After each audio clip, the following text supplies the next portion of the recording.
হিন্দু ধর্মে পুজোর পাশাপাশি দানেরও বিশেষ গুরুত্ব দেওয়া হয়।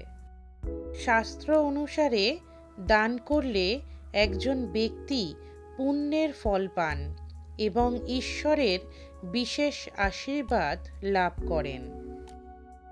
শাস্ত্রে সন্ধ্যায় কিছু কাজ করা বিশেষভাবে নিষিদ্ধ। এগুলো অনুসরণ না করলে ব্যক্তিকে দারিদ্র্যের মুখোমুখি হতে হয়। তাই বলা হয় যে কেউ আপনার যতই কাছের হোক না কেন, ভুল করেও সন্ধ্যায় কিছু জিনিস দান করা উচিত নয়। আসুন এই বিষয়গুলি সম্পর্কে বিস্তারিত জেনে নিই। বিশ্বাস করা হয় যে সন্ধ্যায় ভুল করেও কাউকে লবণ দান করা উচিত নয়। এটি ঘরের সবথেকে গুরুত্বপূর্ণ জিনিসগুলির মধ্যে একটি। এমন পরিস্থিতিতে যদি আপনি সন্ধ্যায় কাউকে লবণ দান করেন, তাহলে পরিবারের সদস্যদের অগ্রগতির উপর খারাপ প্রভাব পড়ে। এছাড়াও সাফল্যের পথে বারবার বাধা আসতে পারে এবং জীবনে অনেক সমস্যার সম্মুখীন হতে হয়।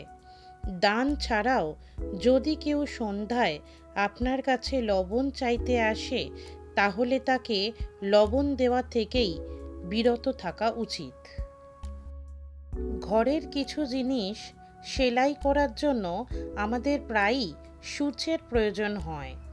এমন পরিস্থিতিতে সূচ আমাদের প্রয়োজনীয় জিনিসগুলির মধ্যে একটি।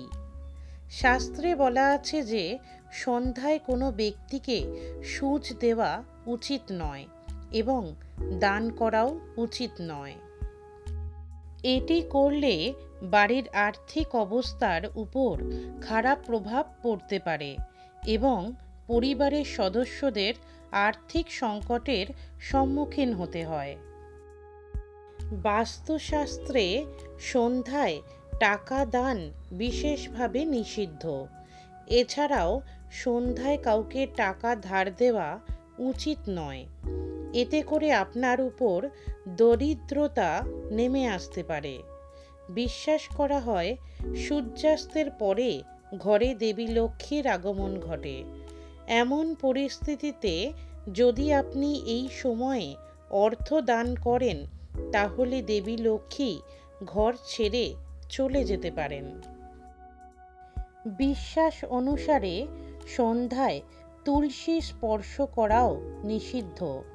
এমন পরিস্থিতিতে যদি আপনি কাউকে তুলসী গাছ দান করেন, তাহলে ঘরে দারিদ্রতা আসতে পারে। বাস্তুশাস্ত্র অনুসারে দেবী লক্ষ্মী তুলসীতে বাস করেন। এমন পরিস্থিতিতে সন্ধ্যায় এই গাছ দান করলে দেবী ক্রোধিত হন এবং ঘর ছেড়ে চলে যান।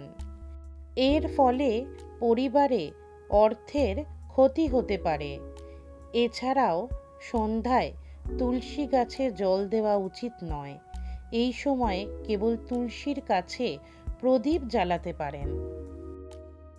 জ্যোতিষশাস্ত্রে বলা হয়েছে যে দই সরাসরি শুক্র গ্রহের সঙ্গে সম্পর্কিত। এমন পরিস্থিতিতে সন্ধ্যায় দই দান করলে ব্যক্তির জীবন থেকে সুখ চলে যেতে শুরু করে এবং শুক্র গ্রহ দুর্বল হয়ে যেতে পারে। সূর্যাস্তের পরে দই দান করা উচিত নয়, বিশেষ করে শুক্রবারে। এটি করলে ঘরে সুখ ও সমৃদ্ধি হ্রাস পেতে পারে।